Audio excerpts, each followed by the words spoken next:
ছিল পালসটা খুব কমে গেছিলো, এটা ফ্ল্যাট 39, 38, কখনো 34 এরকম হয়ে গেছিলো।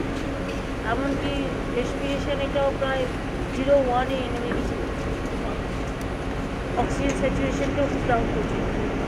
ডক্টর সুকুমার বাবু, সুকুমার মুখার্জি থেকে শুরু করে নিউরোলজিস্ট, পেশেন্ট দাস থেকে শুরু করে, ডক্টর বিশ্বাস থেকে শুরু করে, ডক্টর দাস থেকে শুরু করে, মিস্টার ট্যান্ডন থেকে শুরু করে, তারপর আরও যারা ছিল সবাই আসলো, সবাই দেখে পরীক্ষা নিরীক্ষা করেছে।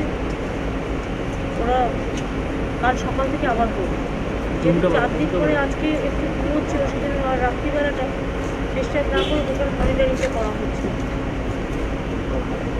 এটা স্কোপ যে ভালো হয়ে যাবে, আঘাত টাঘাতগুলো আরও বেশি আছে, সুতরাং অত বড় একটা আঘাত থেকে উঠছে, তো এ হচ্ছে মানে চমকে চমকে উঠছে, আর ওই ট্রমাটা থেকে উঠতে পারে, সেটা একটা সিরিয়াস ব্যাপার।